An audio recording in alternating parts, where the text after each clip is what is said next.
un extraterrestre là. Bon, il doit être un mec sympa, hein. Il me fait signe que j'ai une jolie moto, blablabla.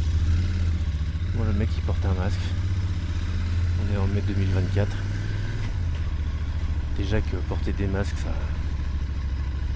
n'a peut-être jamais eu de raison d'être. En tout cas, ça c'est clairement ma pensée. Mec, en mai 2024, 4 ans après, il y en a encore quelques-uns qui se baladent avec des masques.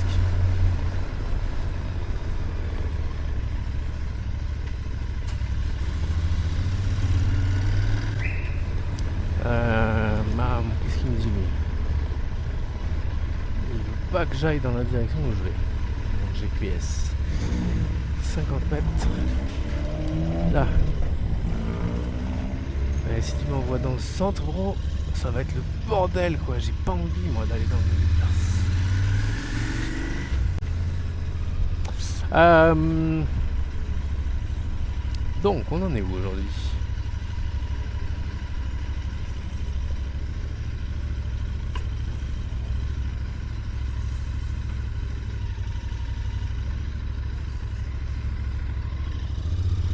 Alors l'hypercentre est complètement bouché. Il y a des manifs, des protestations. Alors, ils manifestent pas trop d'ailleurs. Honnêtement, à part 2-3 banderoles, on a du mal à savoir ce qu'ils font, ce qu'ils veulent.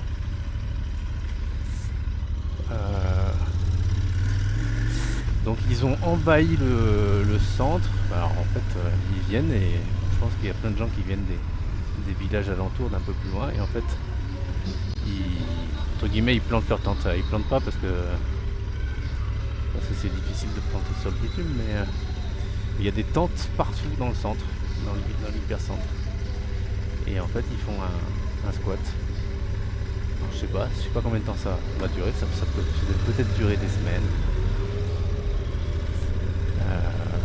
Il y a du monde, hein. Franchement, c'est pas 3-4 pelés. Non, il y a du monde. Visiblement, ils revendiquent plein de choses, dont surtout une loi, peut-être sur l'éducation, qui voudrait faire supprimer ce que j'ai compris. Bref, du coup, c'est l'enfer, mais finalement, ça roule pas si mal là, parce qu'en fait, je pense qu'il y a énormément de gens qui s'ils peuvent, ils viennent pas dans le centre. Parce qu'ils savent que le centre est complètement bouché. Hier c'était l'enfer, la circulation.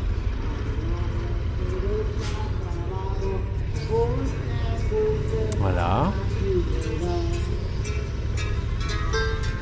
Hier j'ai passé à... j'ai 2-3... Alors si jamais vous venez à Oaxaca, que vous aimez le cacao, le chocolat, c'est un peu la spécialité du Mexique, hein, et pas mal du coin d'ailleurs. Je suis tombé complètement par hasard. En plus, juste à côté de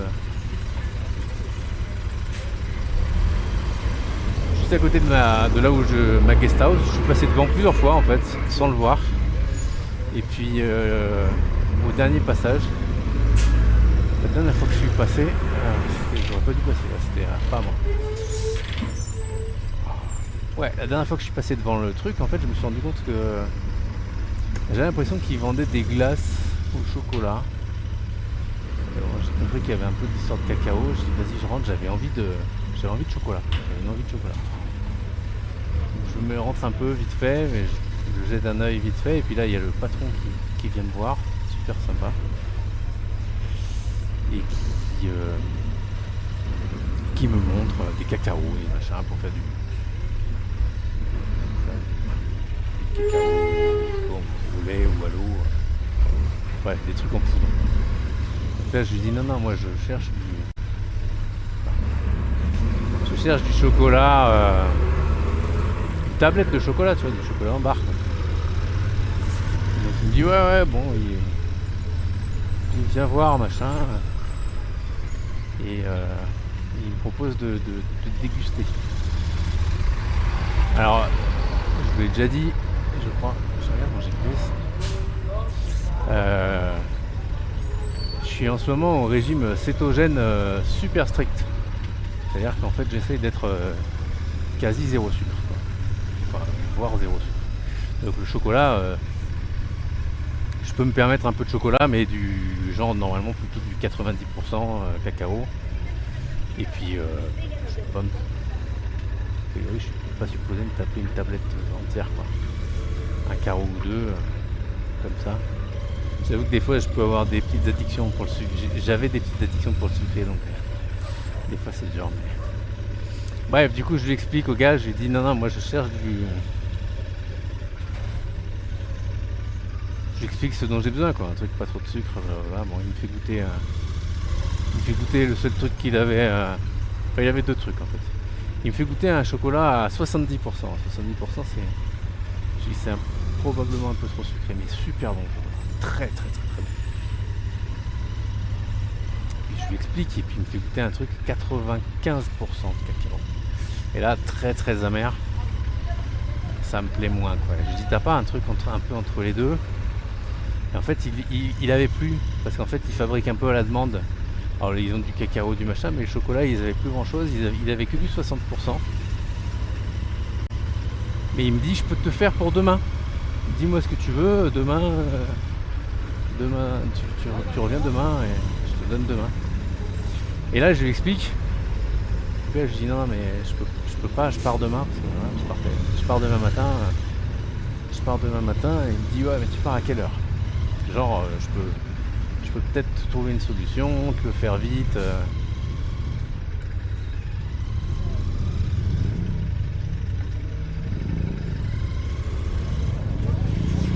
Et je dis non, laisse tomber, je suis en moto, je voyage en moto, je peux pas partir avec du chocolat, t'as vu la chaleur qu'il fait, c'est pas possible, c'est juste que j'avais une envie de chocolat là, maintenant, ce soir, pour ce soir, tu vois. Donc je lui explique clairement que je vais rien lui acheter, tu vois. Que je me casse et je le remercie. Et là, le gars, il retourne à son frigo et il attrape la boîte qu'il avait de chocolat de dégustation de 70%. Je lui dis le 70, il est vraiment super bon. J'aurais juste voulu. Et il en avait plus. Il avait que le 60. Et ouais, il attrape la boîte et il me la file. Il me dit bah tiens, c'est toi, tu voulais du chocolat ce soir, prends ça. Et j'en restais pas mal là dans le truc. Je dis non, je peux pas, je dis vas-y dis-moi, oui ok mais je te le paye quoi. Dis-moi combien je te dois, machin. Non, rien du tout, il m'a rien fait payer, il m'a filé le truc. Il savait que j'allais rien lui acheter, que je partais le lendemain matin. Je sais pas s'il avait déjà ouvert ce matin à dire que je parte. Et il m'a filé ça. Hyper sympa le mec. Voilà. Donc si vous venez à Oaxaca et le chocolat, le mec hyper sympa et le chocolat hyper bon. Donc si vous et puis je crois qu'en fait du coup il fabrique ses fabrications artisanales. C'est une cacaoteria, il s'appelle ça. Toutes les fabrications artisanales, ils font tout sur place. On peut y aller pour visiter, pour peut-être même qu'ils organisent des cours, des dégustations. Enfin, je sais pas exactement ce qu'ils font.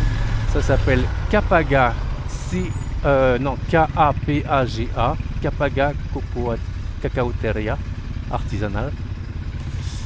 C'est Caillé. Faut que j'aille là. Voilà. Et j'ai coupé. J'ai pas compris ce que c'était ce bordel. Putain, mais c'est quoi cet enfer là? Je sais pas où je suis. Pourquoi mon GPS il est pas. Il est pas très clair le GPS.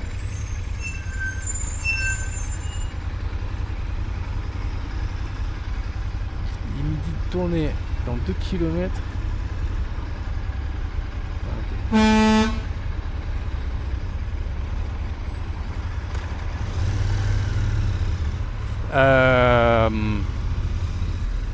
J'ai du mal à me concentrer sur deux choses en même temps, à vous parler, à raconter ma vie et en même temps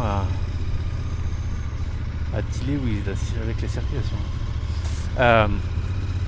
Ouais, donc Capaga, vous cherchez sur internet, C'est vraiment à quelques rues du centre. Hyper accessible.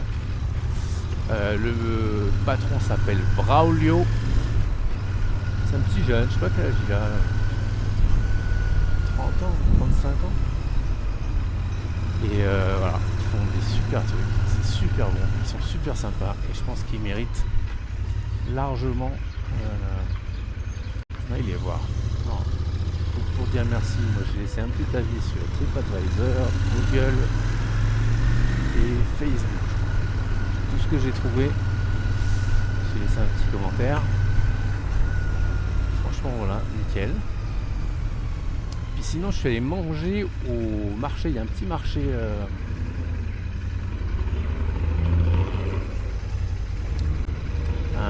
je crois que ça s'appelle le marché du 20 novembre, qui est dans le centre. Et en fait, il y a plein de stands, de petits restaurants. Donc je me suis pointé là-dedans. Et puis je m'arrête devant un resto. Ça s'appelle Comedor La Abuelita. Comedor La Abuelita. Je m'arrête devant et là il y a un gonze là qui est en train de parler avec des clients. Et il me voit et il me propose. Il voit que je regarde, donc il me propose le menu, il me file le menu. Je commence à regarder.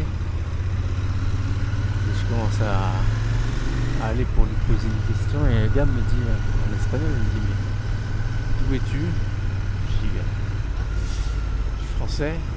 Regarde, et il me dit en espagnol, moi aussi. C'est vrai que je regarde le mec et je me dis c'est vrai que c'est vrai que t'avais pas trop une tête de Mexicain.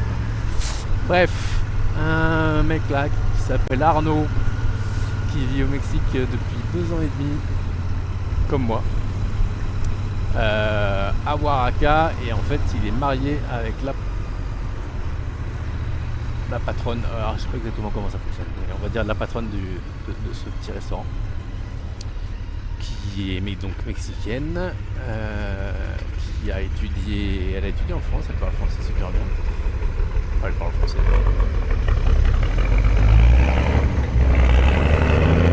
Comme vous et moi.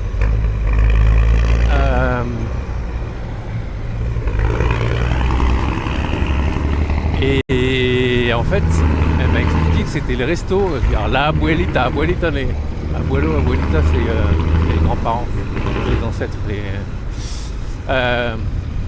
en fait c'est le resto de sa grand-mère ou arrière-grand-mère, enfin, plein de générations. C'est un resto de famille, ça fait 129 ans qu'ils ont ce restaurant là dans ce marché. Et voilà. Alors c'est un Comedor, hein, c'est des petits restaurants où on mange à pas trop cher, hein, c'est pas des restaurants, c'est pas des gastros, hein. C'est la cuisine locale, des plats typiques. Voilà, donc si vous allez à Oaxaca, que vous voulez manger local, pas cher, ben vous pouvez aller voir Brenda et Arnaud. Alors Brenda, c'est pas trop mexicain, non, c'est très américain. C'est ses parents, elle m'a dit c'est mes parents qui ont voulu faire, c'est comme en France, Kevin quoi. C'est pas très français.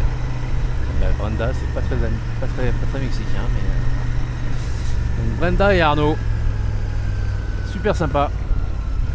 Un petit coucou à eux si un jour ils voient cette vidéo. Et c'était mes 2 recommandations, mes rencontres d'hier, fin d'après-midi et soirée. Des gens très sympas, très cool. 40, il faut que j'aille où moi? Je sais pas où je comprends rien. Si je vais là, hop là.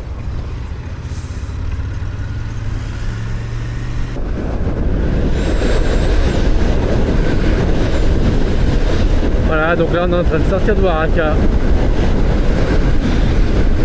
On se rend bien compte qu'au niveau végétation, waouh, c'est sec, hein.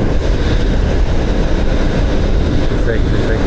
Ils ont un gros problème d'eau visiblement à Oaxaca.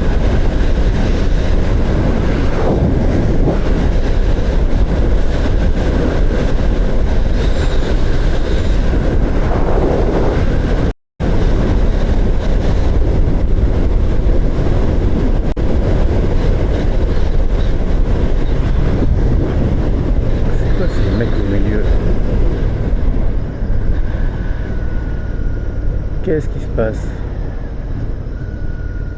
Oh putain, ils ont bloqué, c'est la manif que machin, ils ont bloqué le péage quoi. Ah, avec un peu de bol, j'ai pas payé.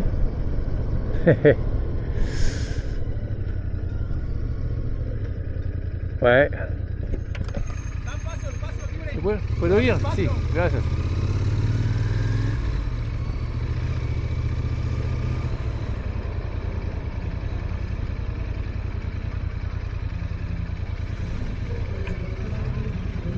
Voilà. ¿Es gratis? ¿Tengo que pagar? Gracias. Ah. Ah bah ça c'est une bonne nouvelle. Merci les gars.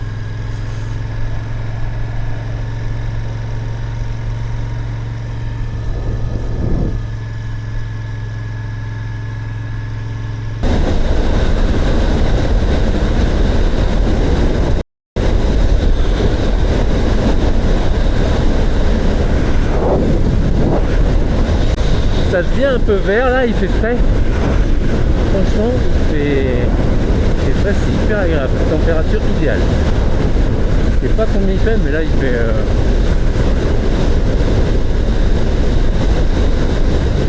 Allez, à vue de nez, je dirais un petit peu plus que 25. Donc, franchement, c'est cool.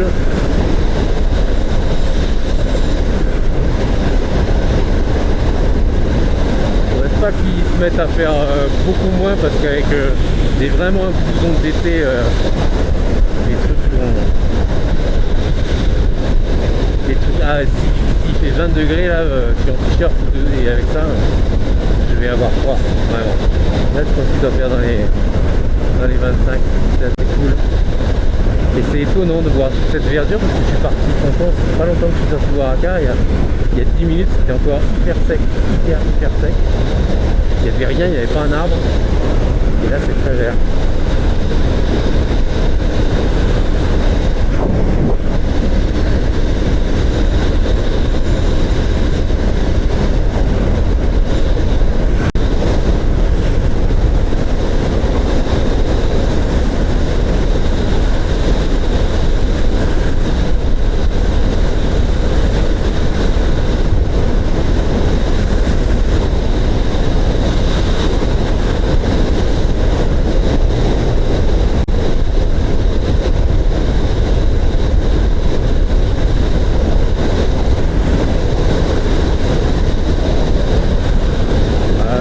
Paysage instantané, c'est incroyable. On passe un virage, les couleurs changent. Par contre là, l'état de la route, là, qu'est-ce qui se passe hein, il y a des trous partout.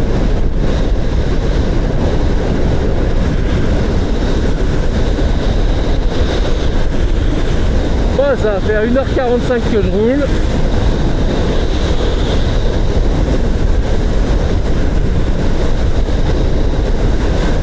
Donc je recommence à avoir un peu mal, histoire de mon postérieur. Ah, je vais en faire une histoire, je vais en faire une vidéo spéciale ça.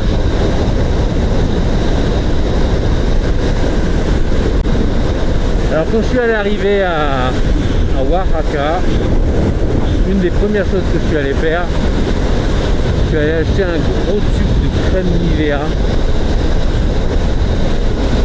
Et je me suis tartiné pendant 3 jours.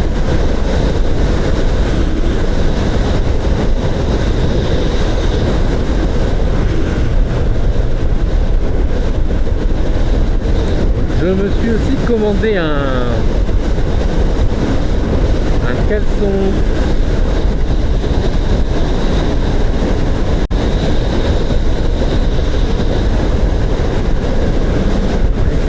spécial. À la base c'est des trucs surtout pour le vélo quoi. Mais qui a priori doivent pouvoir le faire aussi pour la bécane. Caleçon avec du gel, des petites ouais. Avec un petit renfort avec du gel intégré. Le seul truc c'est que je l'aurai que dans début de semaine. Bon là je roule aujourd'hui, je roule demain et après pendant 4 jours je ne roule pas parce que je vais faire un stage de bioconstruction du coup à Tepoztlán. Et donc j'ai commandé ça pour que ce soit livré à Tepoztlán et normalement ça devrait m'être livré la veille de mon départ. Donc je croise les doigts pour que ce soit efficace, que ce soit bien.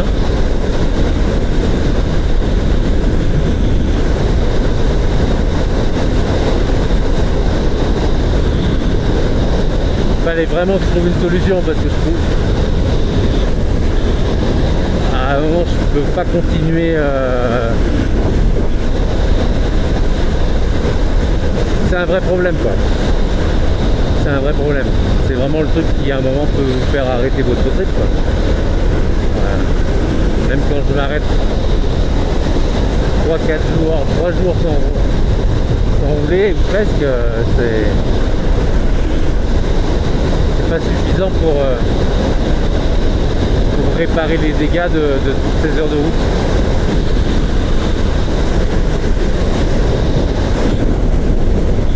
Alors j'ai aussi regardé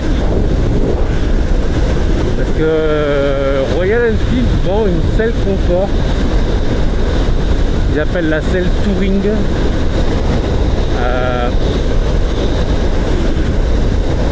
Et là je suis en contact avec un Indien apparemment qui est assez connu sur les forums et en fait je sais pas comment il se débrouille, je sais pas où il les trouve, je sais pas s'il bosse pour Royal Enfield, mais apparemment le gars a accès à toutes les pièces Royal Enfield pour pas très cher et il les envoie n'importe où dans le monde. Et apparemment sur les groupes Facebook de Royal, le mec est assez connu. Donc je l'ai contacté hier. Alors, il me propose cette selle effectivement pour pas très cher, il me la propose pour je sais plus combien c'était, je crois $105. Bon le seul truc c'est qu'il faut rajouter $60 de frais de port, bon, ça fait 165, c'est encore pas cher. Le seul truc qui m'inquiète c'est l'arrivée. Les douanes mexicaines elles seront pas passer ça sans faire payer quelque chose et la question c'est combien ils vont faire payer quoi.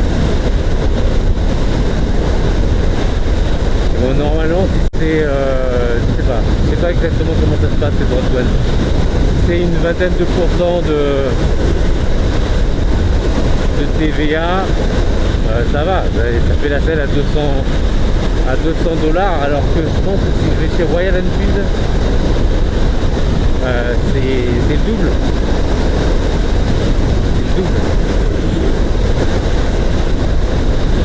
Bon après les questions c'est en combien de temps je vais l'avoir si je fais ça. Parce que lui il me dit 2 à 4 semaines mais le problème c'est que ça peut très bien être retenu 2 à 4 semaines en douane quoi. J'ai déjà un jour commandé un truc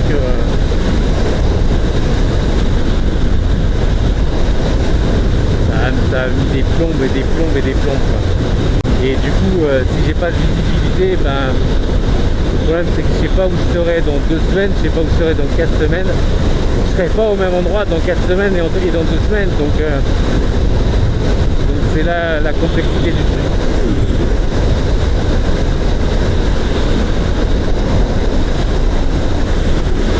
Bon là je suis à 130, j'ai vraiment beaucoup de bruit dans le casque, je sais vraiment pas si vous allez m'entendre. Peut-être que faudra que je réexplique tout ça à un moment où je roule un peu moins vite. Et je vais rouler un peu moins vite tout de suite puisque j'arrive à un péage.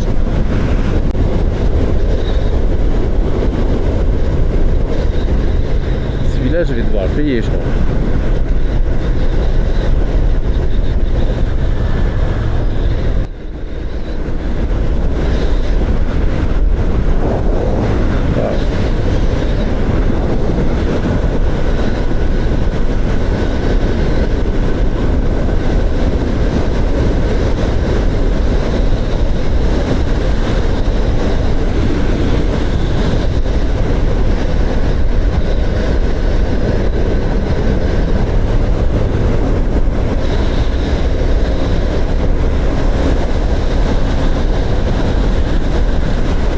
suis dans une zone bien désertique.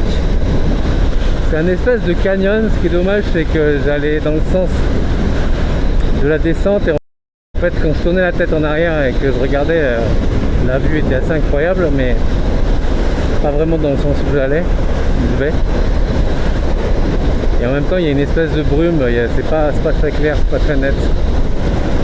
Donc à un moment j'ai hésité à me dire je pourrais faire un bout de route dans l'autre sens pour mais bon, ça va pas faire des images de ouf avec cette brume. Et là c'est hyper désertique, mais il y a des milliers de cactus qui poussent là sur cette colline.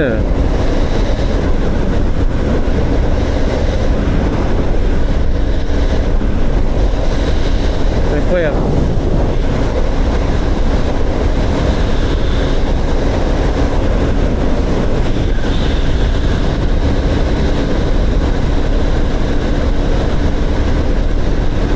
J'ai vraiment l'impression que vraiment en se baladant, dès qu'on a des changements, des paysages qui n'ont rien à voir.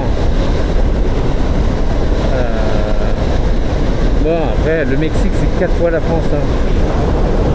Donc bon, déjà si on dit en France on a plein de paysages qui sont aussi très différents, hein. Et là voilà, sur le pays est 4 fois plus grand, il y a vraiment des zones qui sont désertiques, des zones qui sont plus vertes et des grandes variétés, ouais. Des fois j'ai l'impression de voir un paysage, et puis d'un seul coup il y a après un virage, boum, ça n'a plus rien à voir. Parce que peut-être que oui, il y a une montagne qui fait que d'un côté de la montagne il y a de l'eau, il pleut, et puis de l'autre côté il pleut jamais, peut-être. Plein de...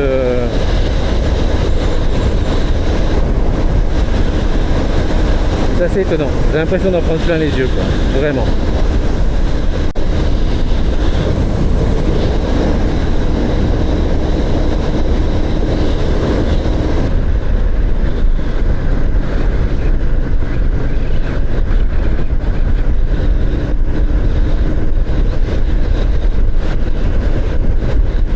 Bon, on a Puebla.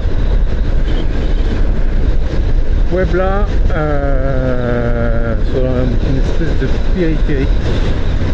Enfin, c'est pas une espèce de périphérique, c'est un périphérique.